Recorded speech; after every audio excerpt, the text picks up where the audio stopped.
Hello everyone, আমি তৃষা। আমার আরেকটি নতুন ব্লগে তোমাদের অনেক অনেক ওয়েলকাম।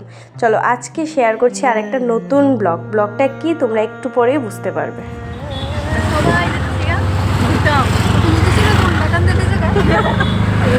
কেউনি তো না কেন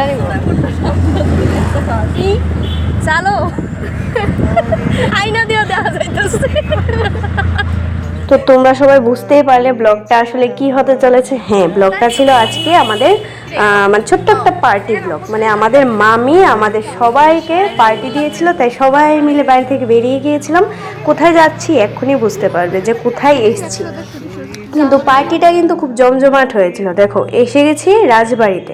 তো রাজবাড়িতে 5টার পরে রাজবাড়ি বন্ধ হয়ে যায়, ঢুকতে দেয় না। তারপর ঢুকতে যদি দেয়ও টিকিট হিউজ থাকে, আমি জানি না। তবে দেখো, বাইরে থেকে আমি লাইট দেখছিলাম, মানে লাইটিং শো হচ্ছিল, দেখছিলাম। আর তারপর দেখো আমরা চলে এসেছি মেইন আমাদের যে কাজটা, এটা হচ্ছে পার্টি মানে খাওয়ার উদ্দেশ্যে। ফার্স্টে আমরা নিয়ে নিলাম গরম গরম ধোয়া ওঠা মোমো। তো আমারটা তো দেখালামই, সবারটাই দেখিয়ে দিলাম। তো ওইদিকে মোমোটা টেস্ট করছিলাম। সত্যি কথা বলতে মোমোর টেস্টটা একটু অন্যরকম ছিল, তবে বেশি খারাপ ছিল না, আবার মানে সেভাবে ভালোও লাগেনি, মোটামুটি ঠিক ছিল। তারপর খেয়ে নিলাম ফুচকা। আগরতলা যাব আর ফুচকা খাবো না এমন মানুষ আমি না। ফুচকাগুলোও খুব টেস্টি ছিল। তারপর খেয়ে নিলাম আইসক্রিম। দেখো আইসক্রিমের কোনটা কত সুন্দর। তো 2জন নিয়েছিল স্ট্রবেরি ফ্লেভার আর আমরা 3জন নিয়েছিলাম ভ্যানিলা ফ্লেভার। খুব টেস্টি ছিল। তারপর চলে এসেছিলাম আমি একটু মলে, 2টা জিনিস কিনবো।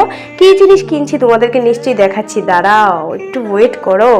আর এদিকে দেখছিলাম দেখো জুসের বোতলগুলো, আমি বুঝতেই পারছিলাম না অরিজিনালি দাম ঠিক কোনটার। খালি লেখা ছিল সেভ 1 রুপিস 1, মানে সেভ রুপিস 1 সেভ রুপিস 2 এর মানে আমি বুঝতেই পারছি না। তারপর দেখছিলাম এদিকে শ্যাম্পু। আর শ্যাম্পুর আমি মনে করি শ্যাম্পুর বোতল থেকে শ্যাম্পুর যে পাউচগুলো পাওয়া যায় ওগুলো অনেক লাভের। আর দেখো মেইনলি আমি নিয়েছিলাম এই 3টা জিনিস, তোমরা বুঝতেই পারলে। তারপর চলো আজকে ব্লগটা এতটুকুই শেষ করছি। তারপর সবগুলো শেষ করে আমরা চলে যাচ্ছিলাম বাড়ির উদ্দেশ্যে, রওনা দিয়ে দিলাম। তো তোমাদের আমাদের আজকে পার্টি ব্লগটা কীরকম লাগলো তোমরা কমেন্ট করে জানিও। চলো নেক্সট কোনো ভিডিওতে দেখা হচ্ছে, ততক্ষণ টাটা।